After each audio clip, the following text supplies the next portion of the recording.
memulai, kita membacakan doa dulu. Ketua kelasnya, pemimpinnya. Doa kita dulu. Seperti biasa.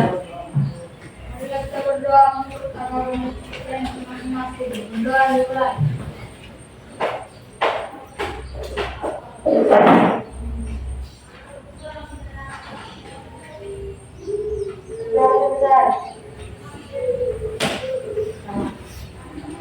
Pada ibu kita beri salam. Selamat pagi, Bu.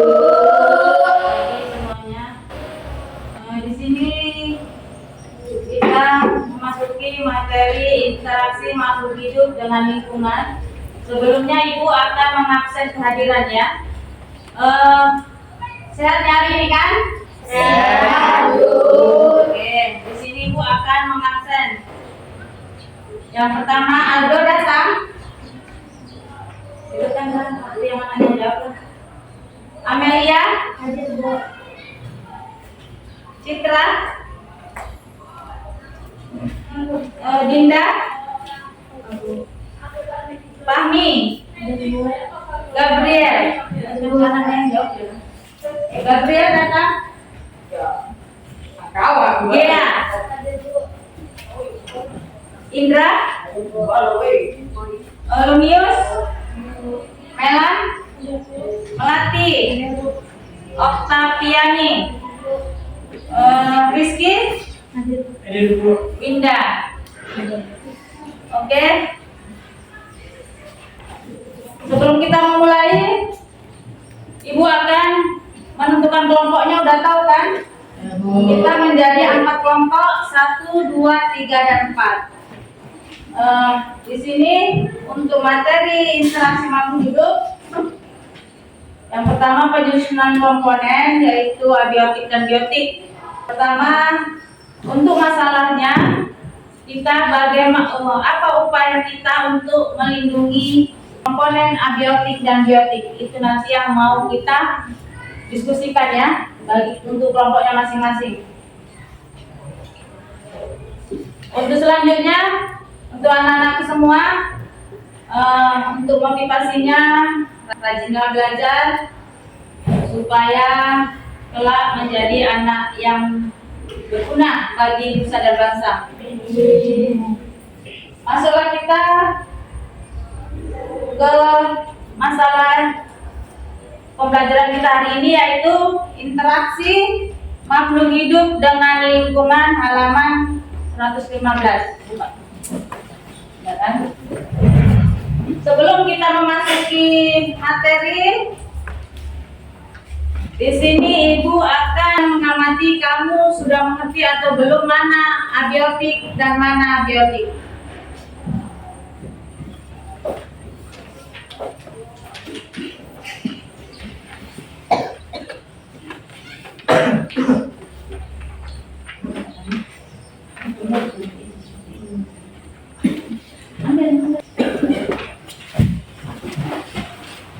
Berapa ini?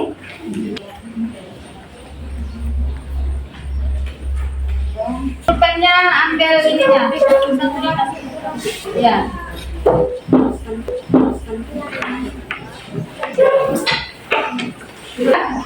Namanya dibuat, nama. Ibu kasih waktu 45 menit buat nama dan checklist. Checklist saja ya.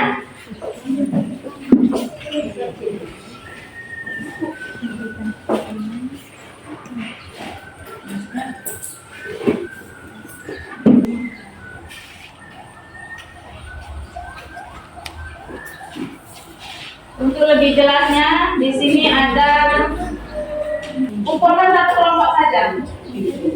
Dan setelah ini untuk materi biotik dan abiotik, Ibu di sini akan dalam makhluk yang hidup. Contohnya tumbuhan, manusia, hewan. Untuk yang abiotik berarti dia yang tidak hidup. Contohnya tanah, air, udara. Udah? Oke. Untuk selanjutnya kita akan mengerjakan tugas kelompok. Sudah, tugas kelompok. Masing-masing kelompok ada sekretarisnya biar dia mencatat nanti ya. Untuk soal tugas kelompok,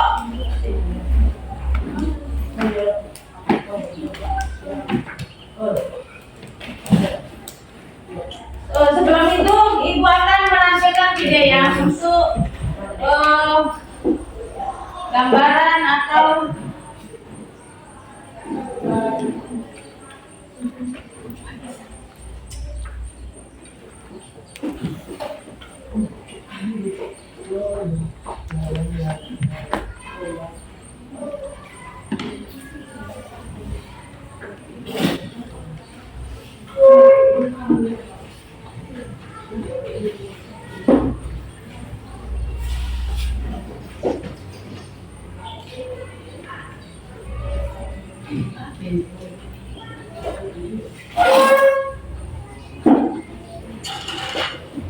yang mana yang sangat kecil.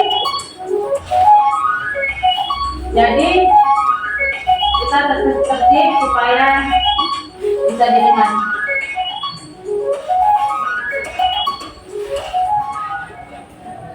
Hai, Assalamualaikum warahmatullahi wabarakatuh. Kembali lagi dengan saya yang akan menemani kalian IPA. Materi di video ini untuk kelas 7 ya. Sebelumnya kita sudah bahas tuntas bab mengenai sistem organisasi kehidupan. Nanti aku nonton bisa cek link yang ada di atas ini, oke?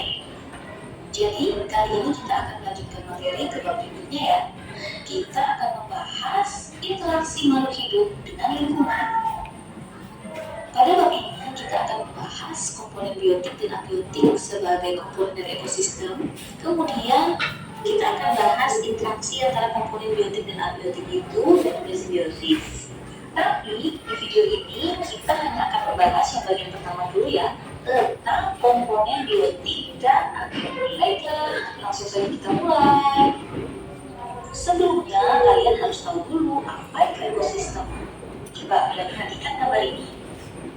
Di situ ada gambar sungai. Coba kalian perhatikan apa saja sih yang ada di dalam sungai itu.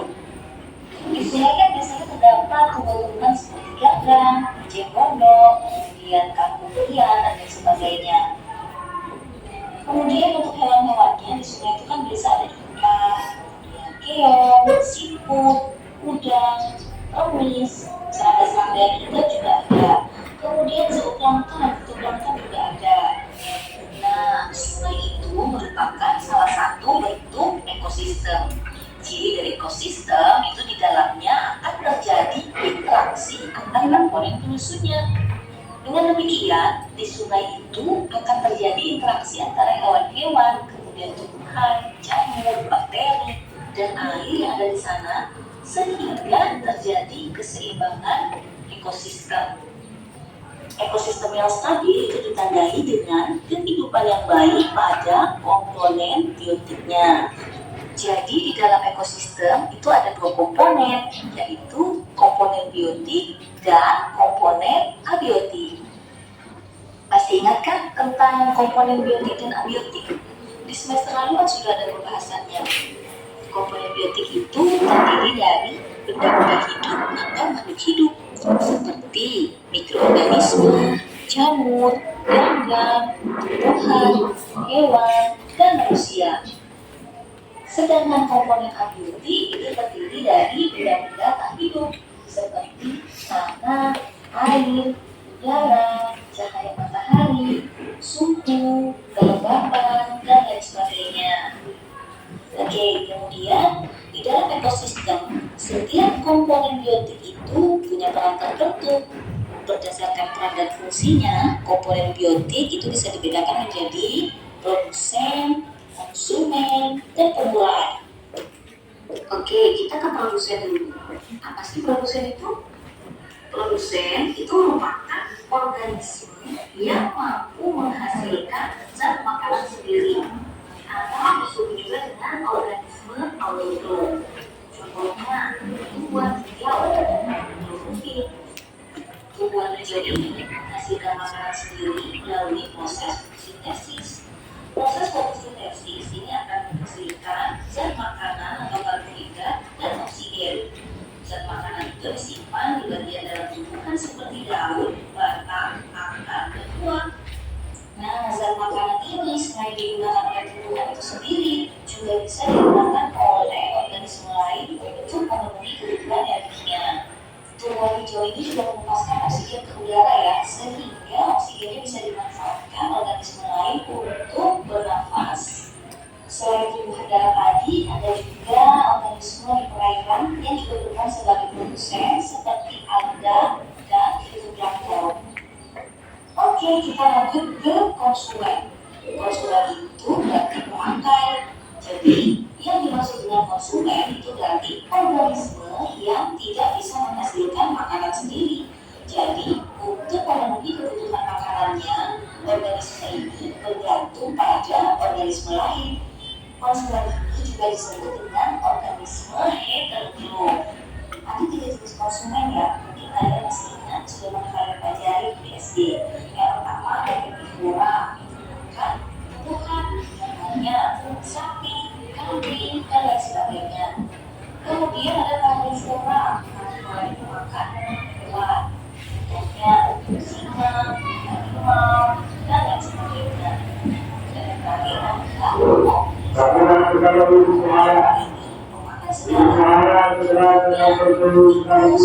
rusa, dan lain sebagainya.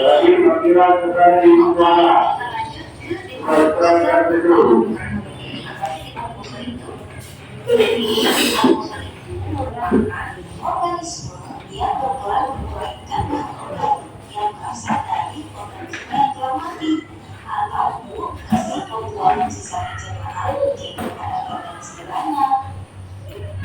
Jadi, organisme yang sudah mati serta sisa-sisa metabolisme organisme ini akan terbuai dan meresap ke dalam tanah menjadi unsur alam yang kemudian akan diserap oleh tumbuhan atau produsen.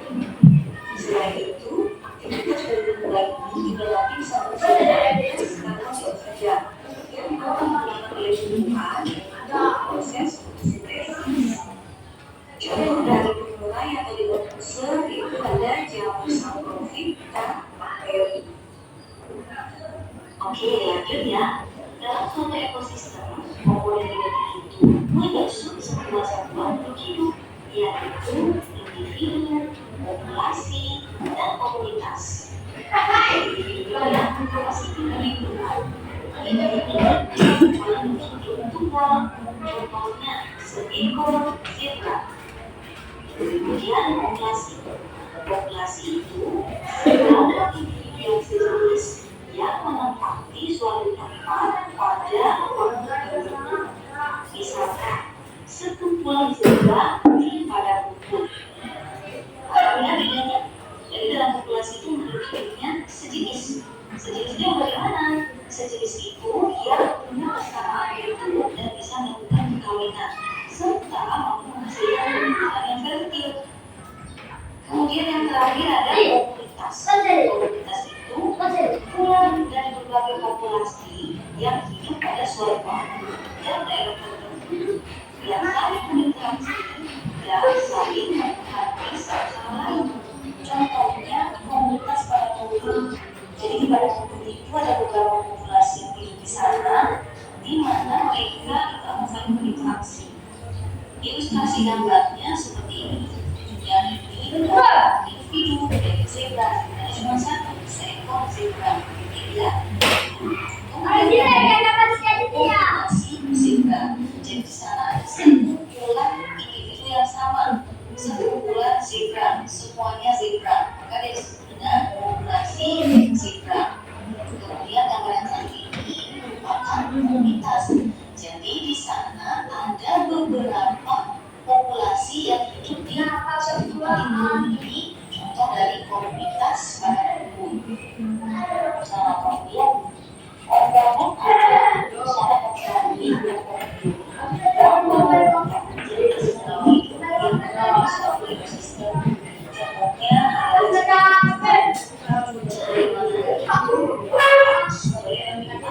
ekosistem yang diperlukan oleh fotosintesis. Fotosintesis itu kan nanti menghasilkan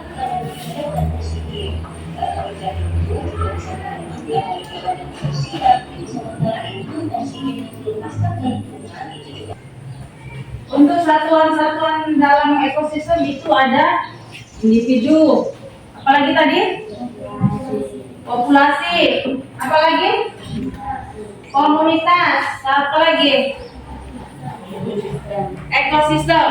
Kalau dia individu berarti dia Tunggal makhluk hidup. tunggal, makhluk hidup tunggal. Ya kalau individu. Kalau dia populasi, Gabungan individu sejenis. ya. Kalau dia komunitas, Kumpulan beberapa populasi. ya banyak dia. Kalau komunitas itu banyak. Kalau dia ekosistem, ekosistem yaitu beberapa hewan.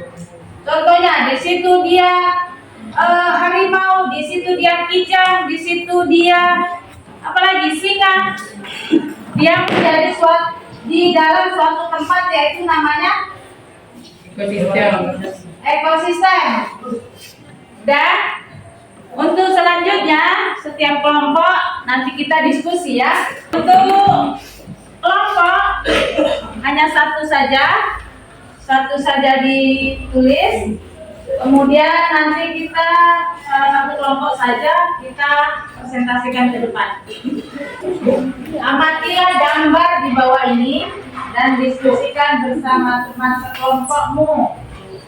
Dan supaya serta jelaskan langkah-langkah melindungi komponen abiotik dan biotik.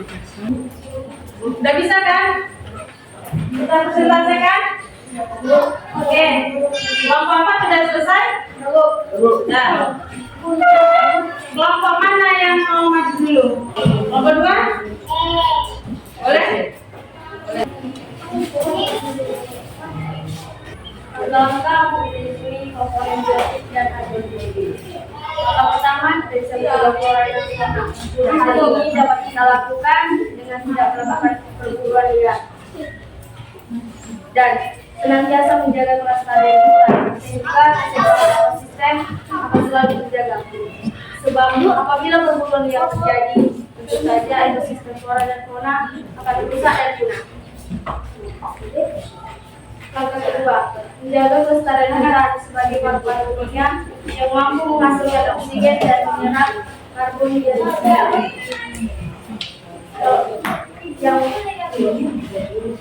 Hutan juga merupakan daerah resapan air yang dapat mencegah banjir, erosi, dan tanah longsor. Hutan menjadi tempat tinggal dari flora dan fauna, sehingga untuk menjaga kelestariannya kita dapat melakukan reforestasi, tidak mengolah lahan dengan cara membakar hutan, tidak menebang pohon secara liar, dan segera melapor jika ada praktik ilegal atau saya mau bertanya silakan. Ya. Kalau menurut kelompok 2 yaitu mengurangi erosi ya kan? Gimana biar tidak erosi? Kan begitu. Supaya komponen abiotik dan biotik itu tetap terjaga. Jadi kalau tidak terjaga, dia akan mengalami kerusakan pada ekosistem. Dari kelompok 2, ada yang mau bertanya kira-kira dari kelompok mana? Tunjuk tangan. Oke. Sampaikan namanya siapa? Nama saya Rizky. Saya ingin bertanya kepada Menati. Jadi apa dampak dari pemburuan liar? Perburuan liar akan dapat menyebabkan punahnya hewan-hewan biotik, yaitu makhluk hidup. Oh, terima kasih atas jawabannya. Kiki masih di situ. Oke. Kiki. Ada lagi? Oh iya. Kayaknya ibu Irma udah nambah itu kan? Ada lagi? Iya. Iya. Lagi? Ada yang mau tanya lagi? Pak Ruth sama ibu apa kayaknya udah ada di mana? hujan agar dapat menyebabkan banjir, longsor, dan kerusakan lain. Kelompok Ahmad.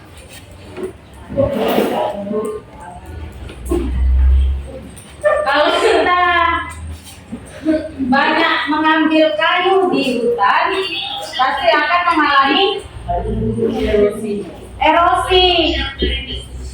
Gunung akan gundul, abiotik akan rusak. Dia akan mengakibatkan banjir, tanah longsor, dan sebagainya. Dari persentase kelompok 2, ada yang mau bertanya lagi? Ya? Yang lain?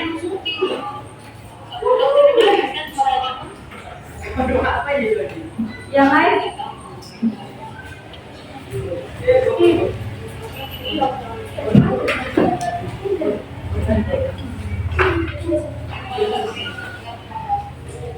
lain kelompok Febri, tanya. Tanyalah. Kami lanjutkan anak laki Nelan di sana kelas 8. Nelan di sana akan datang ke sumber suara sekarang. Ada yang mau tanya? Nelan di sana kelas 8. Saya ingin bertanya, bagaimana contoh-contoh abiotik? Contoh-contoh abiotik sebenarnya tidak itu. Contoh abiotik atau biotik? Kalau abiotik apa? Biotik apa? Kalau abiotik itu benda atau makhluk hidup. Kalau abiotik benda mati, di tanah, di air, di darat. Sudah jelas? Jadi masing-masing ya. Ini perorangan. 1, 2, 3, 4. Kamu kerjakan waktunya 10 menit ya.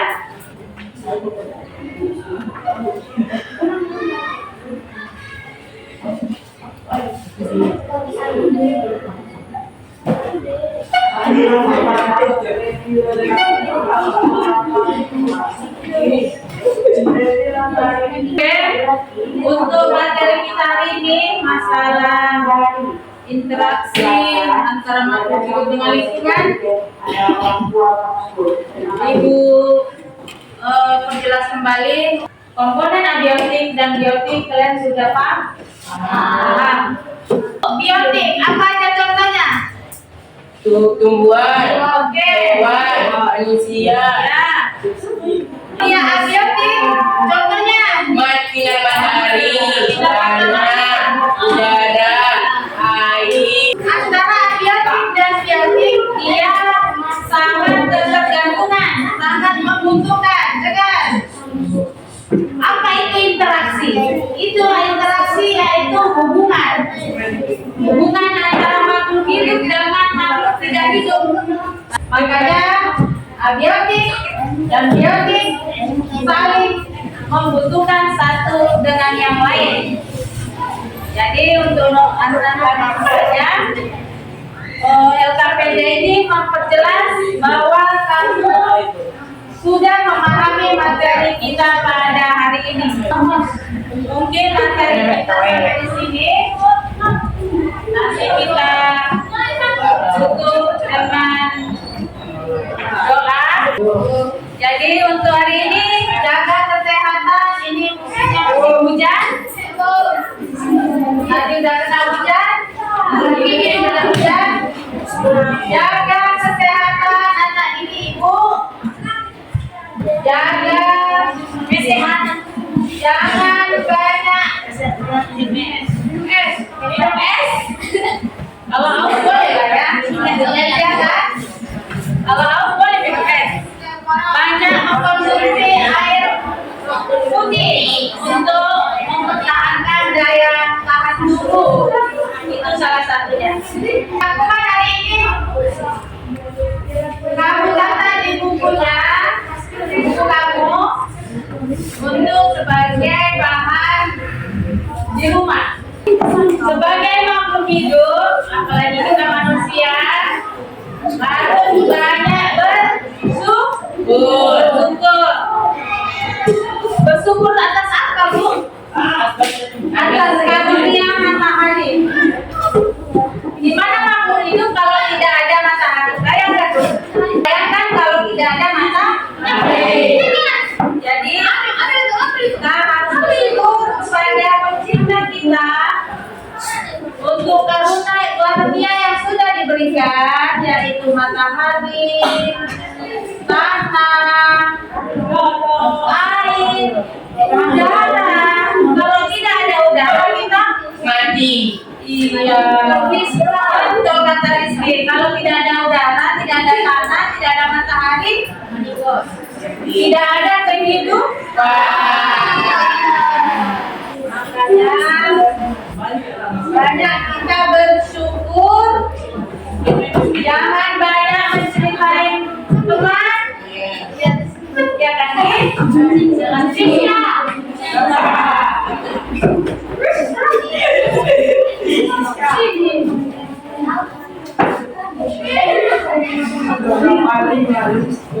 tunggu ya, sebentar lagi ya.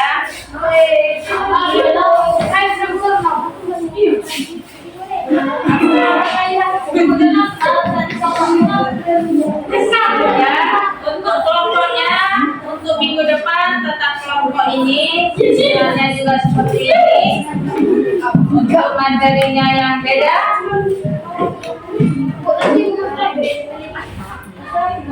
Hah? Ya, ya Bu, udah. Ya. Yang terpenting jaga kesehatan. Apalagi jaga dirimu, jaga kesehatan, jaga semuanya harus dijaga, oke?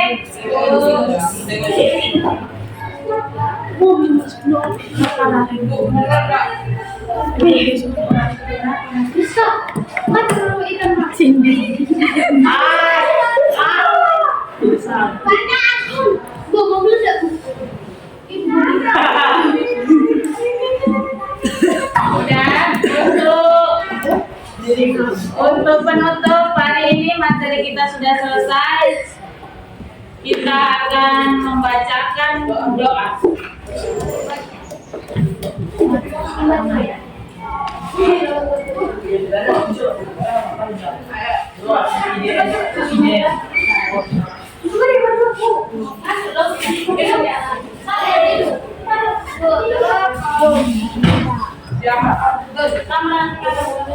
Udah, untuk yang sudah presentasi hari ini, untuk kelompok 1 dan kelompok 2, kita kasih penghargaan tepuk tangan yang meriah.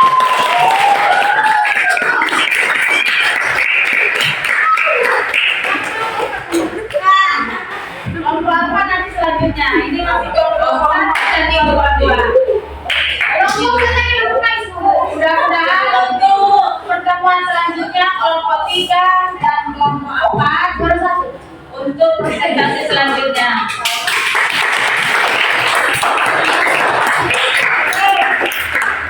Saya itu memotivasi untuk anak didik kami yang belum presentasi supaya ada untuk tekad atau keberanian ya. Maju ke depan, membacakan presentasinya, untuk bertanya, dan keberanian untuk mengucapkan atau memberikan pendapatnya. Oke?